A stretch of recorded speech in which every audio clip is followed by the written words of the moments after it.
شفاعت سے متعلق آپ یاد رکھیں شفاعت کا مطلب کیا ہے۔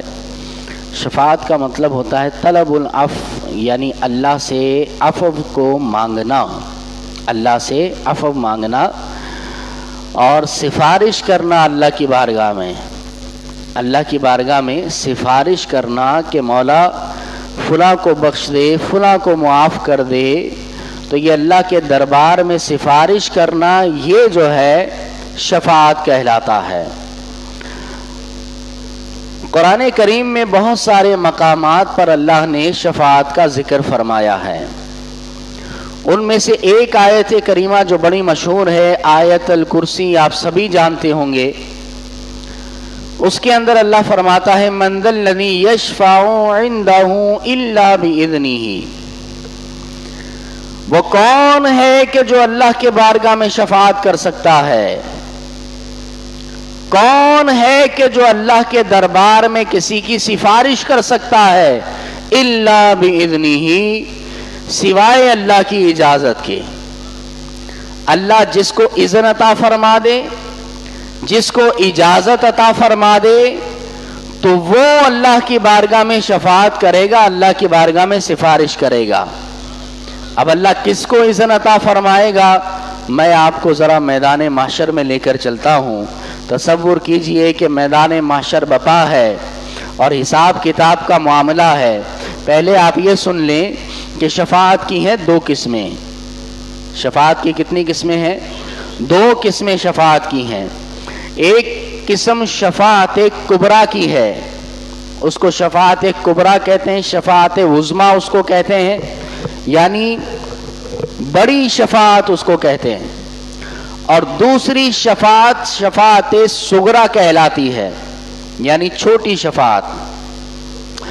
شفاعت صغریٰ جو ہے وہ علماء، انبیاء، اولیاء، اسی طرح دیگر جو احادیث میں لوگوں کا ذکر کیا گیا ہے، وہ لوگ شفاعت کریں گے، وہ شفاعت صغریٰ کہلاتی ہے۔ اور شفاعت کبریٰ صرف حضور کا خاصہ ہے۔ شفاعت کبریٰ صرف نبی پاک علیہ السلام کو ملے گی، اور کب ملے گی؟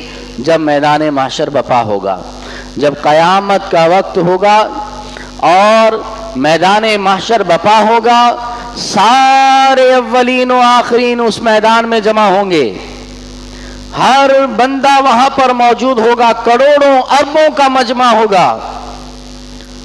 لیکن وہاں پر حال یہ ہوگا کہ اللہ رب العالمین حساب کتاب شروع نہیں فرمائے گا۔ قیامت کا ایک دن 50,000 سال کا دن ہوگا۔ تو اب لوگ پریشان ہوں گے کہ اللہ پاک حساب کتاب شروع تو فرمائے، حساب کتاب شروع تو ہو، لیکن حساب کتاب ہی شروع نہیں ہوگا۔ قیامت کے اندر میزان عمل لگے گا ہی نہیں۔ تو لوگ آپس میں یہ بات کریں گے، بخاری شریف کی یہ حدیث مبارک ہے جو میں آپ کو سنا رہا ہوں، سیاستہ کے اندر موجود ہے۔ تو لوگ آپس میں کہیں گے کہ چلو ہم اپنے کسی سفارشی کو ڈھونڈتے ہیں کہ ہم جا کر اس سے عرض کریں، وہ اللہ کے دربار میں ہماری سفارش کرے تو اللہ پاک حساب کتاب شروع فرمائے۔ تو سارے اولین و آخرین جمع ہو کر حضرت آدم علیہ السلام کے پاس جائیں گے۔ آدم علیہ السلام سے جا کر کہیں گے کہ آپ اللہ کے پہلے نبی ہیں، ابو البشر ہیں، اللہ نے آپ کو بڑی فضیلتوں سے نوازا ہے، آپ اللہ کے دربار میں ہماری سفارش کریں، آپ اللہ کے دربار میں شفاعت کریں کہ اللہ حساب کتاب شروع فرمائے۔ حضرت آدم علیہ السلام فرمائیں گے اذهبوا الی غیری، فرمائیں گے کہ آج تم کسی اور کے پاس جاؤ۔ آدم علیہ السلام فرمائیں گے کسی اور کے پاس جاؤ۔ لوگ وہاں سے ہوتے ہوئے حضرت نوح علیہ السلام کے پاس جائیں گے، حضرت موسیٰ کے پاس جائیں گے، حضرت ابراہیم کے پاس جائیں گے، مختلف انبیاء کے پاس جائیں گے، اور سارے کے سارے انبیاء یہی کہیں گے اذهبوا الی غیری، آج کسی اور کے پاس جاؤ۔ آج میں اللہ کے دربار میں جسارت نہیں کر سکتا، آج میں اللہ کی بارگاہ میں بات نہیں کر سکتا، آج کسی اور کے پاس جاؤ۔ اور پھر جب حضرت عیسیٰ علیہ السلام کے دربار میں جائیں گے، جب حضرت عیسیٰ کے پاس جائیں گے تو حضرت عیسیٰ فرمائیں گے اذهبوا الى محمد صلی اللہ علیہ وسلم. حضرت عیسیٰ کہیں گے کہ آج کہیں اور جا کر تمہاری بگڑی نہ بنے گی، آج تمہیں سرور کائنات کے دربار میں جانا پڑے گا، اور جب تم ان کے پاس جاؤ گے آج انہی کو اللہ اجازت دے گا کہ وہ شفاعت فرمائیں. آج انہی کے دربار میں جاؤ کہ وہی آج یہ کام تمہارا کر سکیں گے. چنانچہ سارے کے سارے لوگ نبی پاک علیہ الصلوۃ والسلام کے دربار میں جائیں گے اور حضور سے کہیں گے یا رسول اللہ، اللہ سے شفاعت کیجئے، سفارش کیجئے کہ حساب کتاب شروع ہو، میدان محشر بپا ہے، میزان عمل لگایا جائے، ہماری شفاعت کیجئے یا رسول اللہ. تو حضور علیہ الصلوۃ والسلام اللہ کے دربار میں جھک جائیں گے. کسی نے کیا خوب بات کہی کہ کہیں گے اور نبی اذهبوا الی غیری، کہیں گے اور نبی اذهبوا الی غیری، میرے نبی کے لبوں پر انا لہا ہوگا. لہا سے مراد شفاعت کے لیے، یعنی حضور فرمائیں گے کہ میں ہی ہوں آج کے دن شفاعت کرنے والا. نبی کریم علیہ الصلوۃ والسلام اللہ کے دربار میں جھکیں گے، رب کی عبادت کریں گے، رب سے دعا کریں گے، تو اللہ پاک پھر حضور کی شفاعت کو قبول فرمائے گا. اور اس کے بعد پھر میدان محشر بپا ہوتا ہوگا تو اس کے بعد پھر حساب کتاب شروع ہوگا. حساب کتاب اس کے بعد شروع ہوگا. آپ نے سنا ہوگا کہ حضور کی شفاعت سے کافروں کو بھی حصہ ملے گا.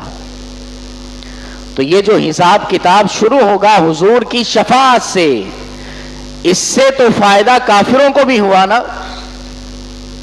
بے کافر بھی موجود ہوں گے میدان محشر میں، مرتد بھی ہوں گے، منافق بھی ہوں گے، مسلمان بھی ہوں گے، سارے کے سارے میدان محشر میں اولین و آخرین جمع ہوں گے. تو جب حضور اللہ کے دربار میں سفارش کریں گے تو پھر حساب کتاب شروع ہوگا. یہ شفاعت کبریٰ ہے، اور اسی شفاعت کبریٰ سے تمام مخلوق کو فائدہ ملے گا، چاہے وہ کافر ہو یا مسلمان ہو.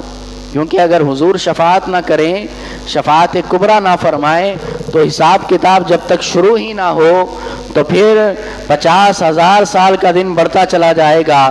کتنے دن انتظار کرنا پڑتا.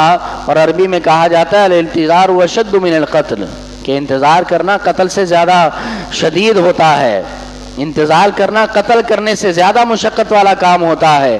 بہرحال اس شفاعت کبریٰ سے تمام لوگوں کو حصہ ملے گا.